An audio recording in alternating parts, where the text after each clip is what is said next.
नमस्कार दोस्तों, BSc all study में आपका स्वागत है।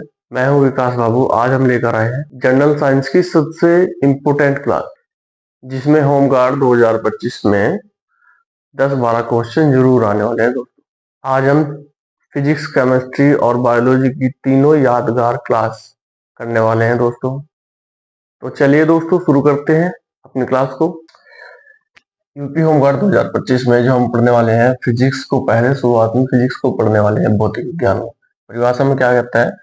विज्ञान की वह शाखा जिसमें ऊर्जा के विभिन्न स्वरूपों तथा द्रव और ऊर्जा के बीच उत्पन्न किया जाता है, भौतिक विज्ञान कहलाता है दोस्तों।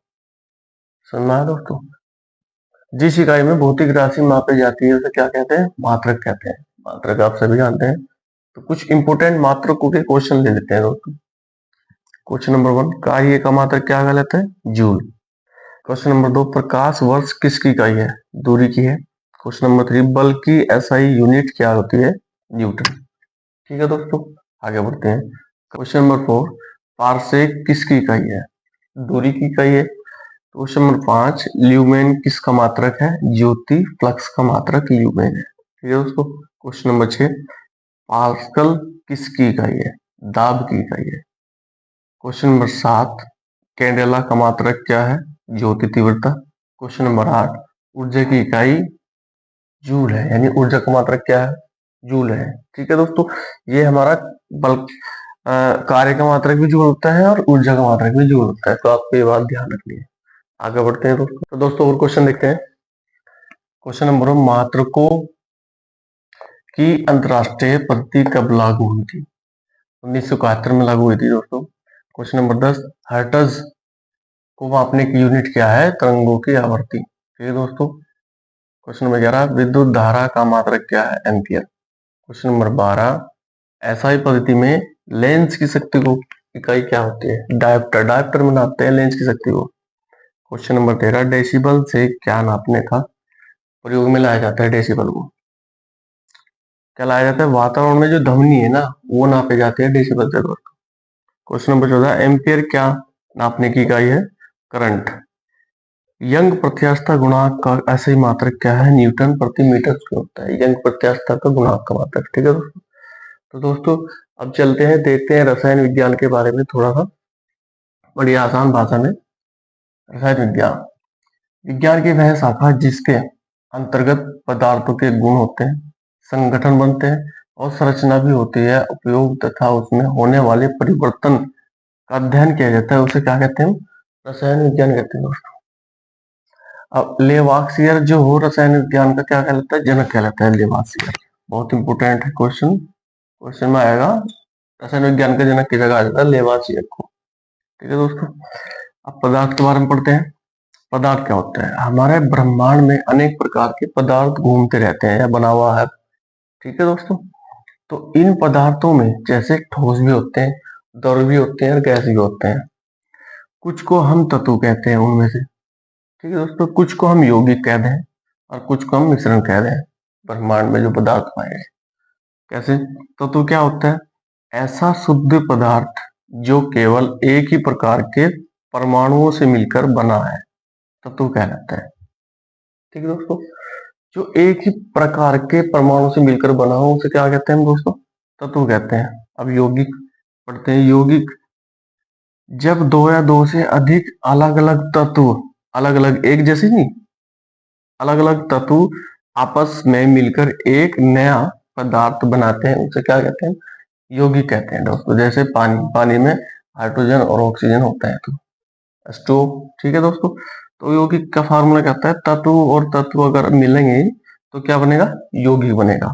मिश्रण जब दो या दो से अधिक पदार्थ आपस में किसी भी अनुपात में, किसी भी अनुपात में मतलब कोई पदार्थ हमने ज्यादा डाल दी किसी पदार्थ की मात्रा और दूसरे पदार्थ की मात्रा हमने कम डाल दी, यानी किसी भी अनुपात में मिलकर अपना पहचान बनाए रखते हैं, उन्हें ही मिश्रण कहते हैं। जैसे चाय, जब चाय बनाते हैं इसमें क्या डालते हैं? पानी भी डालते हैं, चीनी भी डालते हैं। ये अलग पदार्थ होगा, ये अलग तत्व हो गया। नहीं, ये अलग यौगिक है, ये अलग यौगिक है। दूध अलग यौगिक है, पत्ती अलग यौगिक है।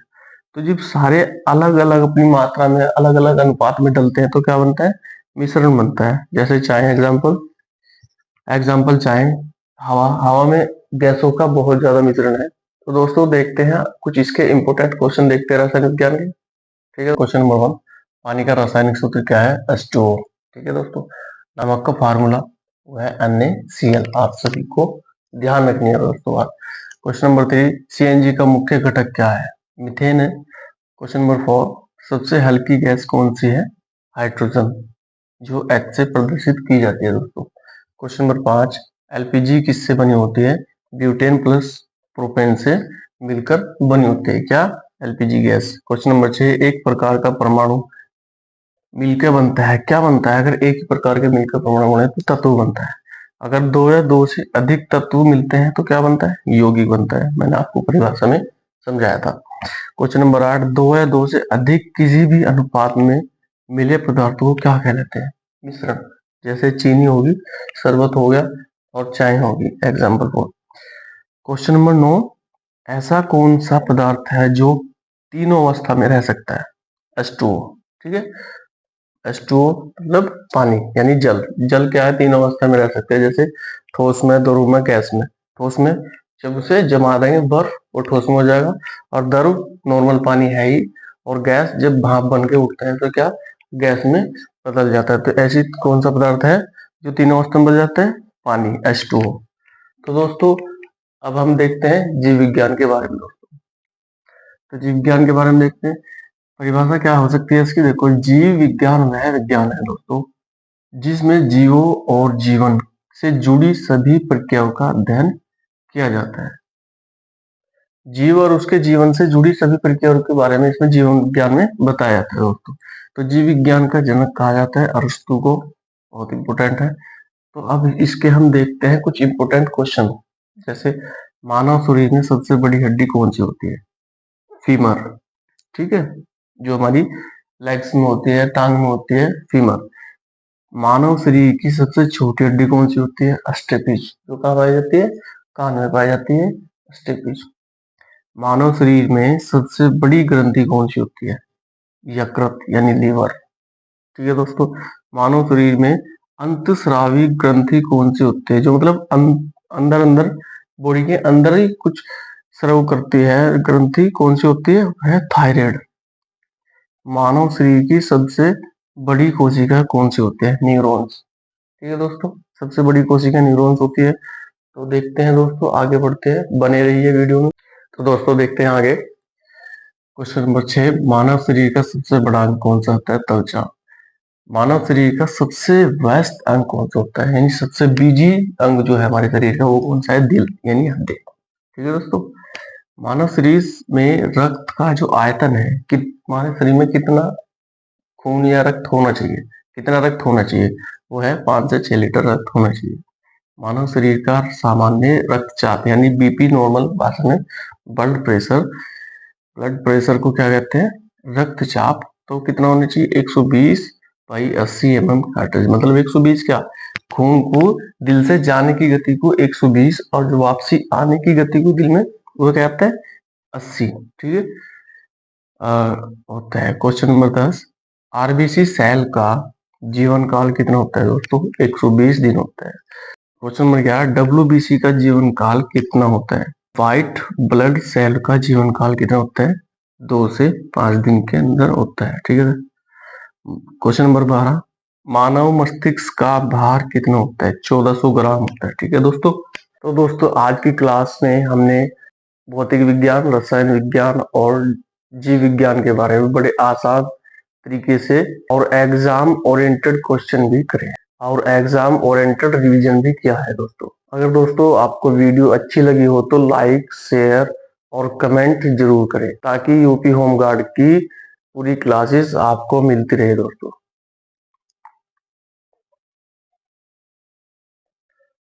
अगली क्लास में मिलते हैं दोस्तों, धन्यवाद। अगली क्लास में मिलते हैं दोस्तों, धन्यवाद।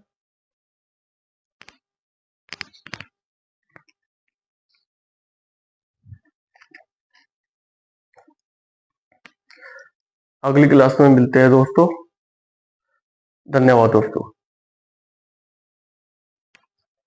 Okay.